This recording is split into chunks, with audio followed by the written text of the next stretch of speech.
Tera takes the action combat of the console-style visceral action like a God of War and couples that with the RPG elements of like a Fable into an MMO in a way that nobody has ever done before. So at GDC, we're talking about all the cool things we've been doing over the past year to bring Tera to North America for our May 1st launch. The Temple of Temerity. So this is a completely different instance than we've shown off before, like you just said. It is more of a God of War horde mode. You're protecting a relic against wave and wave and wave of monsters, and each wave has a different tactic involved in surviving. As you can see, our success rate here is about 30%, and you just played through it, and it is definitely a challenge. We definitely wanted to make it interesting as opposed to just, killing waves and waves of creatures. So there's a 20-minute countdown timer for the instance. At about 10 minutes, we start introducing environmental effects. So we have exploding barrels that'll do an AoE where the Lancer or the tank, if they're good, they can kite everything towards one of these barrels, hit it, and explode for a great kill count. We also have floor spikes that come in later, which the players can actively control. They're on a timer, 10-second timer, but they can turn them on or off depending on when waves of mobs are coming in. And we also have an earthquake switch. Now that's on a 3-minute cooldown timer, but it destroys every mob inside the instance.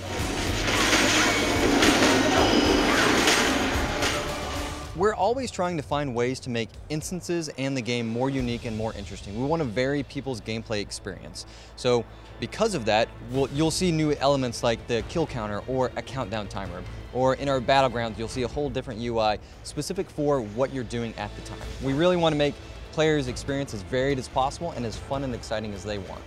So this instance is just one of our many. We've got over 8 in-level instances that have both normal and hard mode.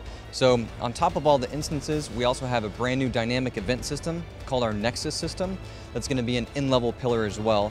And we've got our political system. So we've got a lot of different activities to do at the in-level. Well, our Nexus dynamic event system will actually have portals that open up from the Argon world, which is the bad guy world for the end game of Tera, into the player's world. Now, if you go into the lore a little bit, the Argons are trying to take over the world of Tera. And as a player, you're part of the Valkion Federation to fight them off. So these dimensional portals are how they're invading our world. And it goes into a little lore for a future expansion that I'm not going to talk about today. But essentially what will happen is you'll get waves and waves of these creatures coming through this dimensional portal and attacking the players. And it's a public event system, so anybody in the area can join in the fight, whether you're solo, grouped, or even a raid style.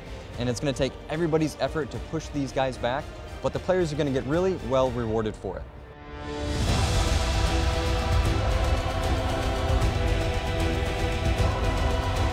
So our Chrono Scrolls actually represent, they're an in-game item worth 30 days of game time.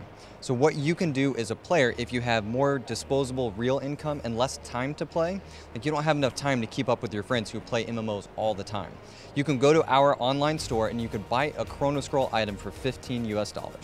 You can then in turn take that into the game and sell it through the in-game trade broker to another player for their gold. So what that means is that players that have a lot of in-game time and they have a lot of gold can essentially play Tera for free. And you, if you don't have a lot of time, you can sell that and get gold, which will allow you to buy skills, buy consumables, buy what you need to do to be able to keep up with your friends. Our writing team in North America is actually a super funny group, and they have taken the game and rewritten it from start to finish. They've actually even taken quests and written them, and the development team has incorporated them into other territories as well. So we're not just rewriting and localizing, we're actually adding brand new content. Now, sometimes writers get a little wacky, and if they've been working really hard or really long hours, they will throw in some really funny jokes. Bacon Lover is a great example of a title where they went in, they played the content, it was probably late at night, and they thought it would be funny just to add a Bacon Lover title. So as you go through the game and you pay attention to a lot of the text, you'll see a lot of these like Easter egg, like puns to reality TV, or these little like external references that you have to really carefully read before you get it. Some of the quest titles are really funny. I think that the writing is probably some of the funniest that I've seen in a game in a while. Well, I think our action combat just takes MMOs in general to a whole new level. I mean, we're in the age where we're not connecting through modems to play games anymore. So we expect a more interactive experience with the games, and we want our players to focus just on the combat. So the way that we built our combat, where everybody has to dodge or juke or block to get out of the way of an attack, we really think is going to bring it to the next level for all MMO players.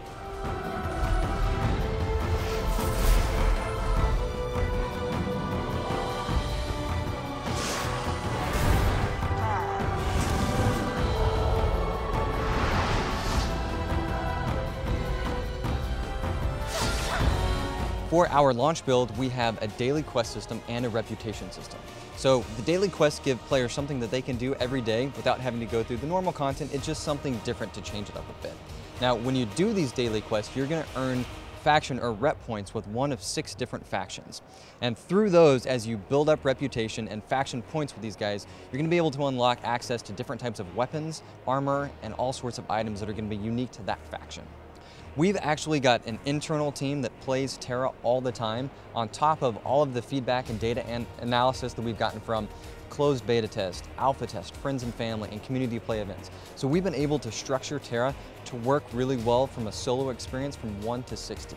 And that being said, you're not going to be able to solo an instance because that seems kind of hard to do, especially with our big ass monsters. So we have an instance matching system which will allow solo players to automatically queue up, go do their thing, and when they get a group automatically formed, they can jump right into the instance and experience that content as well without necessarily having to go through all the hoops of trying to find someone online through the chat system and organize a group. It's just, we made it a lot more easier for our players. You know, I've been playing MMOs for a really long time, and when you get in and you jump in and you have to actively engage in combat just to survive, and it's your player skill, and then you go play another game, there's just something that feels a little lacking, something that I feel missing. And when I jump back into Tera, it just feels like it's all complete. And I really, really love the fact that I have to move around and dodge and juke and block just to survive. Tera is going to be available for the public May 1st. That's our launch date.